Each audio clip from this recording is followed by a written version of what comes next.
Hello, ഇന്ന് ഒരു simple ഡിഷാണ്. പ്രത്യേകതയൊന്നുമില്ല, കാര്യമായിട്ട് ഇത് ഈ പറഞ്ഞ പോലെ അറിയണവരുണ്ടാവും, അറിയാത്തവർക്ക് വേണ്ടിയിട്ടാണ്. ഒരു സാധാരണ രസമാണ്. അതിനകത്ത് ഇൻഗ്രീഡിയൻസിന് 1-2 മാറ്റങ്ങളുണ്ട്. ഇത് മുതിര വെച്ചിട്ടുള്ള രസമാണ്. അപ്പൊ ഇതിലേക്ക് വേണ്ട സാധനങ്ങൾ, ഈ മുതിര എന്ന് പറഞ്ഞു കഴിഞ്ഞാല് ഒരുപാട് ഹെൽത്ത് ബെനിഫിറ്റ്സ് ഉള്ള ഒരു സാധനമാണ്. അയൺ, ഫോസ്ഫറസ്, അങ്ങനെ എന്തൊക്കെയോ ഒരുപാട് റിച്ച്, ഹോൾസ് ഗ്രാം എന്നാണ് അതിന് പറയുന്നത് ഇംഗ്ലീഷില്. നല്ല റിച്ച് ആയിട്ടുള്ളൊരു ഇതാണ്. പ്രോട്ടീൻ ഉണ്ട്, കാർബോഹൈഡ്രേറ്റ്സ് ഉണ്ട്, വൈറ്റമിൻ B1, B2, അങ്ങനെ ഒരുപാട് ഹെൽത്ത് ബെനിഫിറ്റ്സ് തരുന്ന ഒരു സാധനം കൂടിയാണ്. അപ്പൊ ഇപ്പോഴത്തെ ജനറേഷനിലുള്ളവർ അധികം ഉപയോഗിക്കുന്നുണ്ടോ എന്ന് എനിക്ക് അറിയില്ല. അതുകൊണ്ടാണ് ഇതിങ്ങനെ ജസ്റ്റ് പരിചയപ്പെടുത്താൻ വിചാരിച്ചത്.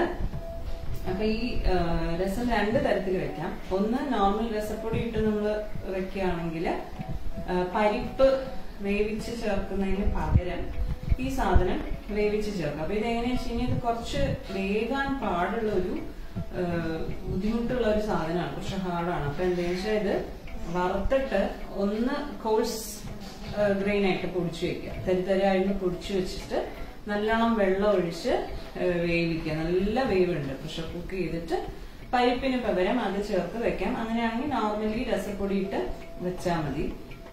ഞാനിപ്പോ ഇന്ന് വേറൊരു രീതിയിലാണ് ഇത് വറുത്ത് പൊടിച്ചു വെക്കാൻ പോവാണ്. അപ്പൊ ഇതിലേക്ക് ആവശ്യമുള്ള സാധനങ്ങള്, ഇതൊരു അളവിന് പറയുകയാണെങ്കിൽ 1 സ്പൂൺ മല്ലി,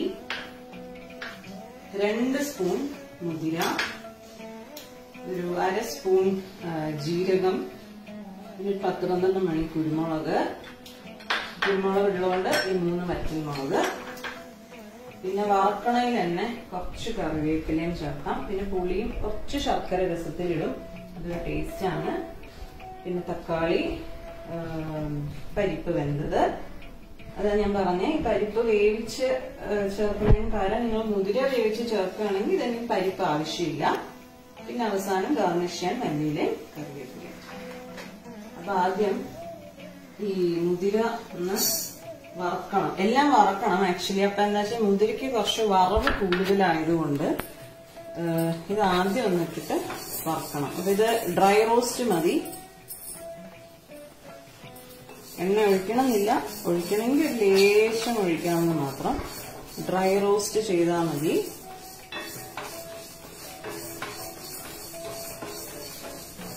നല്ല തീ ഹൈ ഫ്ലെയിമിൽ വെച്ചിട്ട് വറക്കുക.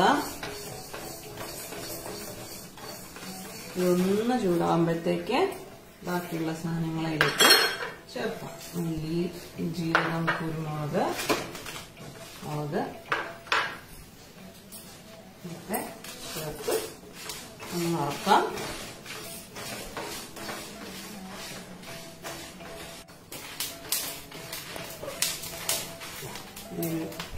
ഇതാകുമ്പോൾ ചില കറിവേപ്പില അതിലേക്ക് ചേർക്കാം. നല്ല മണമായിരിക്കും. കുറച്ചൊന്ന് വറുത്ത് തുടങ്ങിക്കഴിഞ്ഞാൽ ഒന്ന് തീ വേണമെങ്കിൽ ലോ ആക്കാം. ഈ എള്ളൊക്കെ വറുക്കുമ്പോ പൊട്ടണ പോലെ മുതിര നല്ലോണം പൊട്ടും, ഇങ്ങനെ പൊട്ടപ്പൊട്ടപ്പൊട്ടേന്ന്. അപ്പൊ അതാണ് എന്റെ പാകം.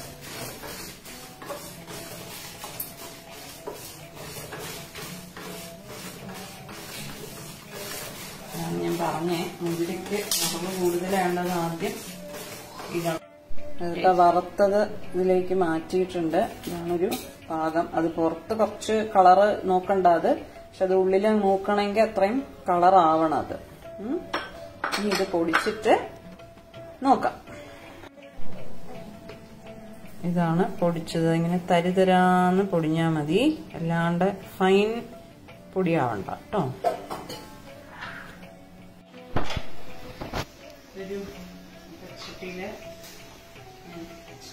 4 ഗ്ലാസ് വെള്ളം, കുറച്ച്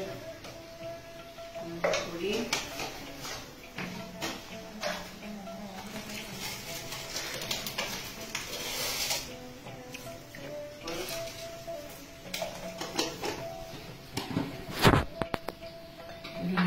ലേശം പുളി അത് പിഴിയണമെന്നില്ല, വേണമെങ്കിൽ പിഴിഞ്ഞ് വെക്കാം. ഇവിടെ എങ്ങനെയാണ് പറയുക, കൂടി നമുക്കിടും. പിന്നെ ഈ പൊടി ഈ മുതിര ഇടുകൊണ്ട് നന്നായിട്ട് തിളച്ച് അത് വേകാനുണ്ട്.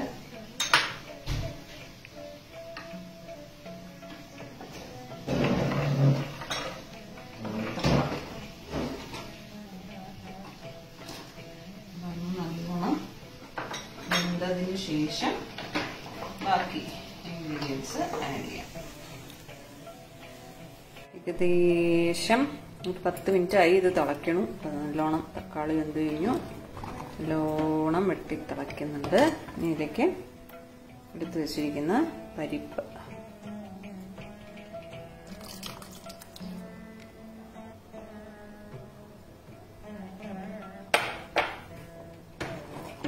ഇതാദ്യം ചേർന്ന് ഒന്നുകൂടി തിളയ്ക്കണം. ഒരു ലേശം ശർക്കര, ഒരു ടേസ്റ്റ്. ഒന്നുകൂടി നന്നായിട്ട് തിളച്ച് കഴിഞ്ഞ് കളറ് കുറച്ച് വ്യത്യാസമുണ്ട്. അതാ വറുത്ത് പൊടിച്ചതിൻ്റെ പിന്നെ മുതിരയുടെ ഒരു നിറം ഉണ്ടാവുമല്ലോ.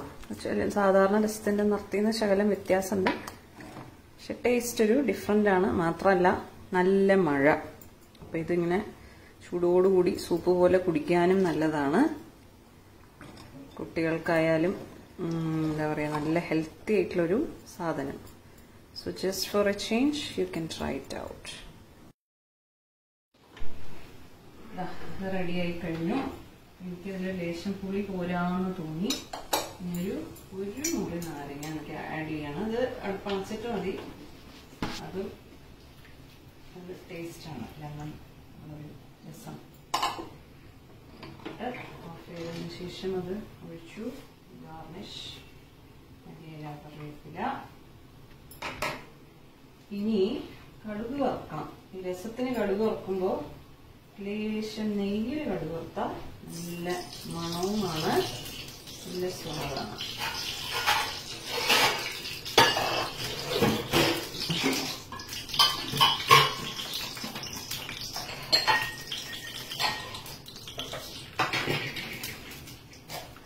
രസപ്പൊടി ഇട്ട് സാധാരണ രസം ഉണ്ടാക്കുമ്പോഴും അവസാനം ഈ നെയ്യില് കടുക് വറുത്ത് കുറച്ച് ജീരകം കൂടി മൂപ്പിച്ച് ചേർത്താൽ നന്നായിരിക്കും.